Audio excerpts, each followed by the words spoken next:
What if I told you that more than a century ago, one of the most dangerous philosophers in history described the exact reason most people never become who they are?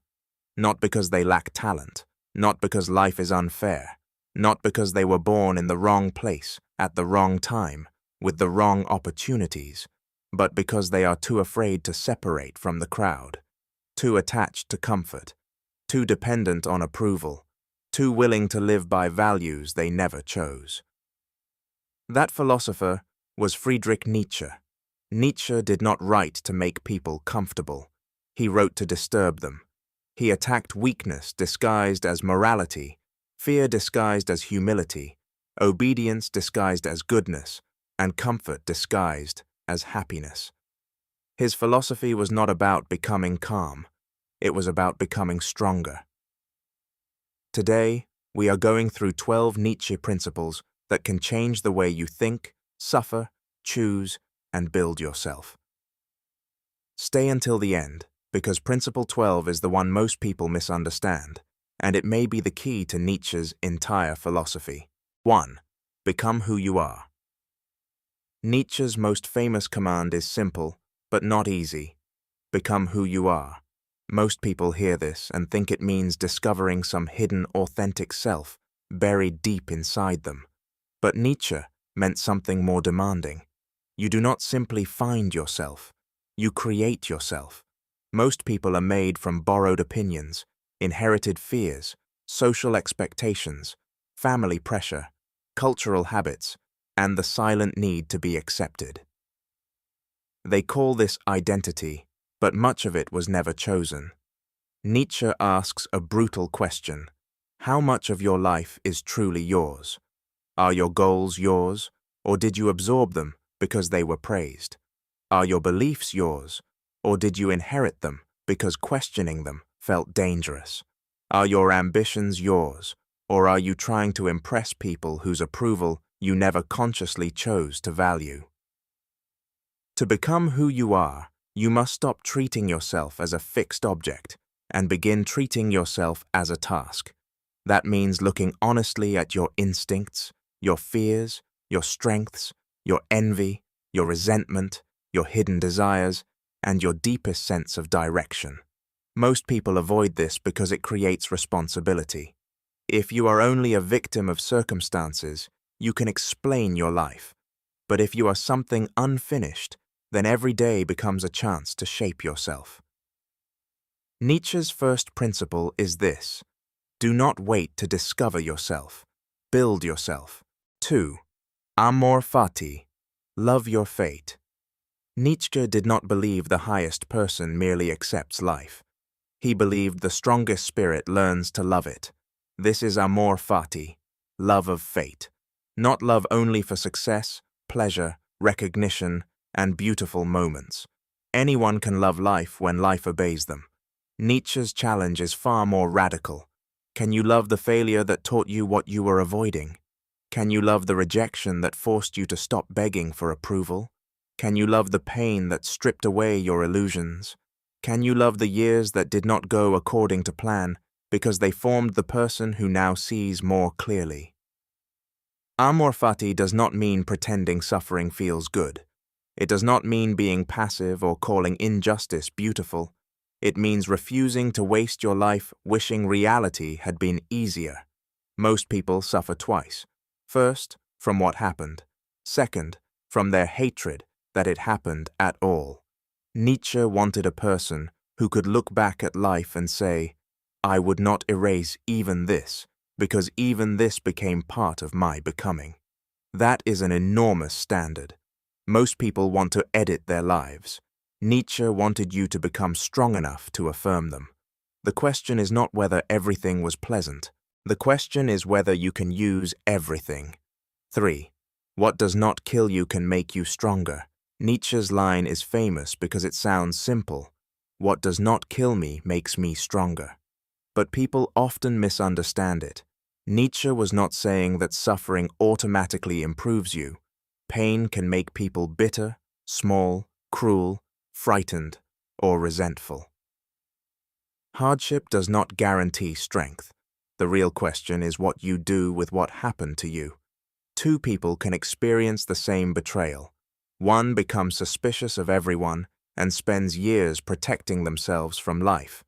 The other becomes wiser, more selective, more honest, and less dependent on illusions. The event is not enough. The interpretation matters. The response matters. The discipline after the wound matters. Nietzsche admired the kind of person who could transform suffering into power, not by denying pain, but by metabolizing it. Your failures can become excuses or material. Your losses can become chains or instruction. Your humiliation can become self-hatred or self-knowledge. The weak person asks, "Why did this happen to me?" The stronger person eventually asks, "What can I build from this?" Nietzsche's third principle is not that pain is good. It is that wasted pain is tragic. If you suffered and learned nothing, the pain only wounded you. If you suffered and became sharper, freer, deeper, more honest, and harder to deceive, then the pain became part of your strength. 4. Beware the herd. Nietzsche had deep contempt for what he called the herd. The herd does not simply mean other people. It means the part of human nature that wants safety more than truth, approval more than greatness, and comfort more than freedom. The herd says, do not stand out, do not offend, do not rise too high, do not think too differently, do not want too much, do not become someone who makes others uncomfortable. Most people do not need a prison because they carry the herd inside their own mind. They ask, what will people think? Will they approve? Will I be judged? Will I be misunderstood? Will I lose my place in the group? And because of this, they choose a life that is acceptable rather than alive. Nietzsche saw that the crowd often punishes the person who begins to grow beyond it. It calls independence arrogance. It calls ambition selfishness. It calls solitude antisocial. It calls strength dangerous. This is why becoming yourself often feels like betrayal. You are not only leaving a group, you are leaving the version of yourself that the group knew how to control. The herd offers comfort in exchange for your individuality. Nietzsche's warning is simple. If you live only to be accepted, you will become a person who is easy to accept because nothing dangerous remains in you. 5. Create your own values. Most people live by values they never created. They chase success because success is praised. They fear failure because failure is mocked. They want status because status receives attention. They obey moral rules because those rules were handed to them before they were old enough to question them. Nietzsche believed this was one of the deepest forms of slavery. Not physical chains, but inherited values. To create your own values does not mean doing whatever you want. That is not strength. That is impulse. It means taking responsibility for what you worship. What do you consider noble? What do you consider shameful? What kind of person do you respect? What kind of life would make you disgusted with yourself? What pain are you willing to endure because the goal is worthy? Most people never ask these questions seriously. They simply absorb the answers around them and call them truth. Nietzsche wanted a person who could question the table of values itself. Not just, how do I win this game? But, who designed this game and why am I playing it? This is terrifying because once you stop living by borrowed values, you lose the comfort of easy justification. You can no longer say, everyone does this. You must say, I chose this. And that is exactly where freedom begins. 6. The higher self requires sacrifice. Everyone wants to become stronger, wiser, more creative, more respected, more independent. But very few people ask what must die for that to happen. Nietzsche understood that growth is not gentle self-improvement. It is often a form of destruction. To become disciplined, the lazy version of you must lose power. To become honest, the people-pleasing version of you must be challenged. To become independent, the approval-seeking version of you must suffer. To become great at anything, the version of you addicted to comfort must be sacrificed. This is why many people dream of transformation, but secretly protect the habits that keep them weak. They want a new life without losing the old identity. They want confidence without risk. They want strength without loneliness. They want greatness without discipline. They want rebirth without death. Nietzsche would reject that fantasy. Every higher version of yourself costs something. It may cost you certain relationships. It may cost you old pleasures. It may cost you the comfort of being understood. It may cost you the identity you used to hide behind. The question is not whether growth is expensive. The question is whether staying the same is cheaper. 7. Use solitude as a weapon. Nietzsche understood solitude differently from most people. For many, solitude feels like rejection. It feels like being unseen, unwanted, or left behind. But for Nietzsche, solitude could become a place of power. The crowd is noisy. It fills your mind with opinions, comparisons, fears, distractions, and expectations. If you are never alone, you may never hear which thoughts are actually yours. Solitude removes the audience, and that is why it frightens people. When no one is watching, who are you? When no one is praising you, what do you still care about? When no one is guiding you, what direction remains? When no one is distracting you, what truth becomes impossible to avoid? Most people constantly seek company, not because they love others so deeply, but because silence exposes them. Nietzsche's solitude was not escape from life. It was preparation for life. It was where a person could separate their own voice from the voice of the herd. But solitude only becomes powerful if you use it honestly. If you are alone but still addicted to the crowd through your phone, your fantasies, your resentments, and your need to be seen, then you have not entered solitude. You have only changed rooms. Real solitude is where the self begins to become real. 8. Do not confuse comfort with happiness. Nietzsche would be suspicious of a life built around comfort. Comfort is not evil. Rest is not weakness. Pleasure is not a crime. But when comfort becomes the highest value, the human being begins to shrink. A person who cannot tolerate discomfort cannot grow. They avoid difficult conversations, hard work, honest self-examination, rejection, discipline, solitude, and risk. They call this peace, but often it is only softness. Nietzsche believed that struggle is not an accident in the path of becoming. It is part of the path. Modern life often teaches the opposite. It says the good life is a life with less friction, less waiting, less effort, less pain, less uncertainty. But if everything difficult is removed, what happens to courage? What happens to patience? What happens to depth? What happens to strength? A comfortable life can still be an empty life. The question is not how to avoid all discomfort. The question is which discomfort is worthy. There is meaningless suffering, and there is chosen difficulty. There is pain that breaks you, and there is difficulty that trains you. Nietzsche's warning is that comfort can become a beautiful cage, and the bars are soft enough that many people never notice they are trapped. 9. Turn envy into direction. Nietzsche took human emotions seriously, including the ugly ones. Envy is usually treated as something shameful, something to deny or hide. But envy can reveal information. When you envy someone, you're often seeing a quality, achievement, freedom, or way of being that you secretly desire but have not allowed yourself to pursue. A weak person turns envy into resentment.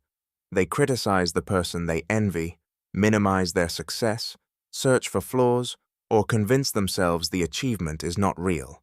This protects the ego, but it wastes the signal. A stronger person asks, what is this envy trying to show me? Do I envy their discipline, their courage, their independence, their body, their confidence? their freedom to be disliked, their willingness to risk failure. Envy becomes poisonous when you use it to attack others, but it becomes useful when you use it to discover the direction of your own unlived life. Nietzsche would not ask you to pretend you are above envy. He would ask whether you are strong enough to transform it. Do not let envy make you smaller. Let it show you where you have refused to grow. 10. When you look into the abyss. Nietzsche wrote that when you gaze long into an abyss, the abyss also gazes into you. This is one of his most quoted ideas because it captures a real danger. When you study darkness for too long, you can begin to resemble it. When you fight cruelty with obsession, cruelty can enter your own soul. When you expose lies constantly, you can become unable to trust anything. When you analyze weakness everywhere, you may become hard, bitter, and contemptuous. Nietzsche was not warning against knowledge. He was warning against being consumed by what you study, hate, or fight. A person can become imprisoned by their enemies, not because the enemies win, but because the person builds their whole identity around opposition. This happens in ordinary life too. Someone betrayed you, and now your entire personality becomes suspicion. Someone humiliated you, and now your life becomes revenge. Someone controlled you, and now you cannot stop proving that no one can control you. The abyss is not only outside you, it is also the part of you that enjoys hatred, because hatred feels powerful. Nietzsche's warning is to remain awake. Face darkness, but do not worship it.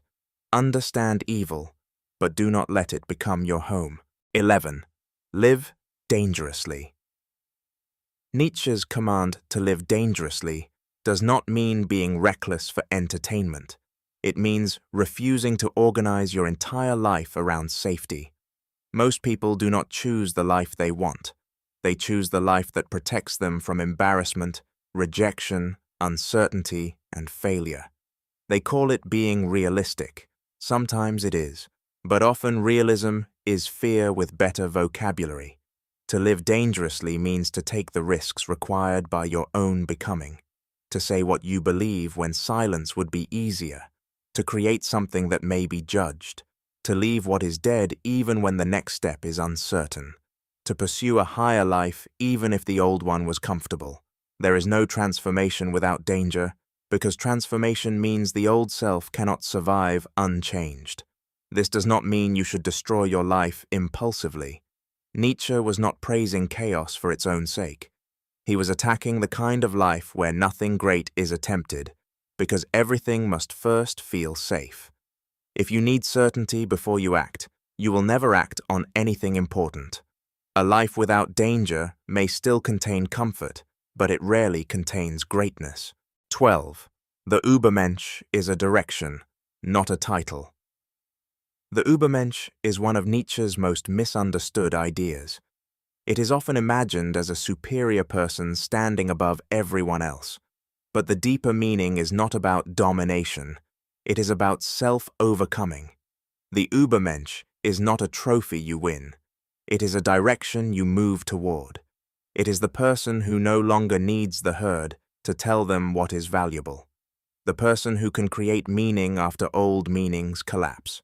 The person who can transform suffering into strength, solitude into clarity, envy into direction, and fate into something they can affirm. Most people want to overcome others because they cannot overcome themselves.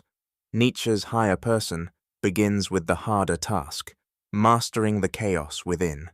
This is why the final principle matters.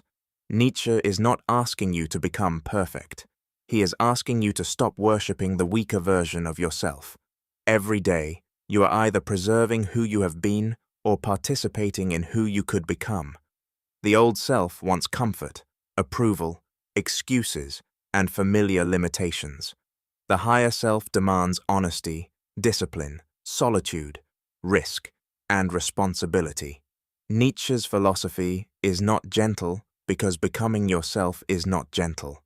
It asks you to burn away what is false, confront what is weak, and create a life that is actually yours, not because the world will reward you, but because the alternative is to live and die as someone you never chose to be.